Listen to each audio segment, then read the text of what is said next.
महाशिवरात्रि पर गुरुजी का अपने भक्तों के लिए, देशवासियों के लिए क्या संदेश होगा? सबसे पहले भारत के कोने कोने में जो श्रद्धालु आज महाशिवरात्रि के पावन पर्व पर देश विदेश में सब जो आरती कर रहे हैं, जो पूजन कर रहे हैं, उनके लिए मेरी तरफ से बहुत बहुत शुभकामनाएं हैं।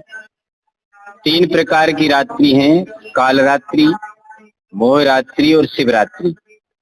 तो इसमें शिवरात्रि का ये महत्व है कि साल भर यदि कोई पूजन नहीं करता तो शिव एक ऐसे देवता है जो आशु तुष्यति, सबसे जल्दी प्रसन्न होने वाले देवता है। साल भर जो मंदिर नहीं जाता या किसी तरह कार्य नहीं कर पाता, वो यदि शिवरात्रि के दिन में भगवान शंकर की आराधना करता है, पूजा करता है, पाठ करता है, तो उसको इसका विशेष फल मिलता है। रही बात भगवान शंकर, ये जो शंकर जी शिवलिंग है ये नर्मदा से निकला हुआ है और नर्मदेश्वर बोलते हैं। नर्मदेश्वर शिवलिंग को कभी भी प्राण प्रतिष्ठा की जरूरत नहीं होती। हमारे जैसे आश्रम के जो सेवक हैं, और मैं भी उसमें शामिल था, जैसे दिलबाग राणा है, दूसरे इंदर मेहता है, पारस है, और आपके दूसरे तुम्हारे बलदेव जी हैं, और दूसरे तमाम जो सेवक हैं हमारे, जो और आए नहीं है, ये हमारे जयपाल जी हैं। इन लोगों ने जब उस समय ये जो आया था, जब हमने लाए थे इसको, उस समय नाग देवता इसके अंदर आया था। ये लगभग 1990 की बात है। नाग देवता आया और वो नाग देवता आज भी रहता है यहीं पर, आज भी रहता है। वो दिखता भी है लेकिन किसी को नुकसान नहीं पहुंचाता। ये तो इसकी महिमा है। ये है सिद्धा नाम कपिलो मुनि। जैसे सिद्धों में कपिल मुनि है, वैसे नर्मदा का जो शिवलिंग रहता है, जो भी मन से कामना करता है उसकी सारी कामनाओं को पूर्ति करने के लिए ये शंकर जी, जब प्रलय काल हुआ था तो शंकर जी स्वयं अपनी बेटी नर्मदा, जब उनके गले में, जब प्रलय काल के समय जब उनका त्रिनेत्र खुला था तो वो ज्वाला से जल रहे थे, अपनी बेटी, अपनी पुत्री से बोले, बेटी मेरे को गर्मी लग रही है। तो नर्मदा में भगवान शंकर ने आराम किया, इसलिए नर्मदा का जो शिवलिंग है वो स्वतः ही सिद्ध है, इसलिए इसकी महिमा है। प्राण प्रतिष्ठा इसीलिए नहीं की, हाँ, प्राण प्रतिष्ठा इसीलिए की जाती। यदि हम कर रहे हैं तो और अच्छी बात है, लेकिन इसको जरूरत नहीं पड़ती।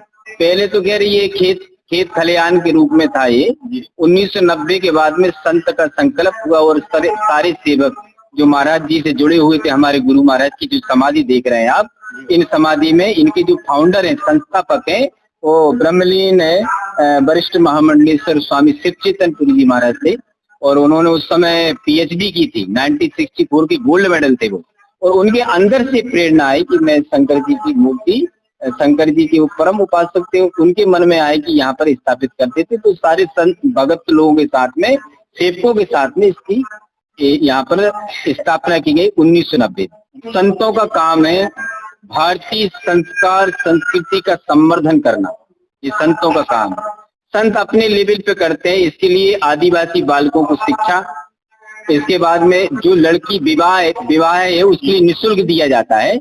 ये मतलब उसके लिए वो कोई विशेष प्रकार की राशि रखी नहीं गई, लेकिन साफ सफाई के लिए यहाँ पर यदि मान लो उसकी इच्छा है तो वो दे सकता है। तो अभी इसको प्रारंभ किया गया है, और इसी के साथ संस्थाएं और भी जुड़ी हुई है। इनकी और भी संस्थाएं भारतवर्ष के अंदर में, जहाँ पर आदिवासी बालकों के लिए और आपकी लड़कियों जिनके, उनके लिए निःशुल्क, और उसके बाद में शिक्षा के लिए भी यहाँ पर ये संस्थाएं कार्य करती है भारतवर्ष में। इसके अंदर में आप मध्य प्रदेश, राजस्थान, हरियाणा, पंजाब, उत्तराखंड, राजस्थान, दिल्ली और अनेक प्रांतों के लोग यहाँ इस संस्थाओं से जुड़े हैं। इस संस्था की 12 संस्थाएं हैं पूरे भारतवर्ष के अंदर में, जिसमें ये भी इसी के अंदर संस्थाएं हैं। इन संस्थाओं के माध्यम से धर्म जागरण का, संस्कृति का, संस्कार का, और विशेषकर यहाँ पर पूजा पाठ की विधि और विधान के द्वारा इसका कार्य का संचालन किया जाता है। यहाँ पर जो विशेष आयोजन जो साल भर में हो रहा है जी, तो क्या देखो, विशेष आयोजन के लिए यहाँ पर हर साल शिवरात्रि का विशेष पर्व होता है यहाँ पर।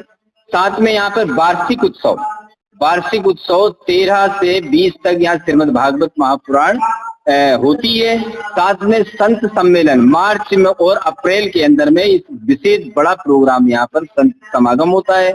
और शिवरात्रि की विशेष आरती पूजा यहाँ पर होती, आपने देखा होगा सुबह जब आए होंगे तो बहुत श्रद्धालु यहाँ पर आते हैं। ये विशेष दो इसके विशेष मतलब आयोजन होते हैं। जो श्रद्धालु हमारे चैनल के माध्यम से आपसे और आपके मंदिर से जुड़ना चाहते हैं, उनके लिए आप क्या संदेश देंगे और रास्ता और कॉन्टेक्ट नंबर संपर्क? देखो ऐसा है, हमने कोई भी पर्ची नहीं काटते हम।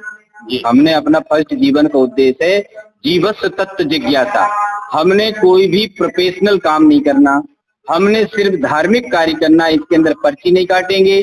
जो हमारे सेवक है पुराने जो यहाँ से भक्ति, इसकी जुड़ने का पहला फर्स्ट प्रोसीजर, पहले वो भक्त होना चाहिए, भगवान का पाठ पूजा करने वाला होना चाहिए।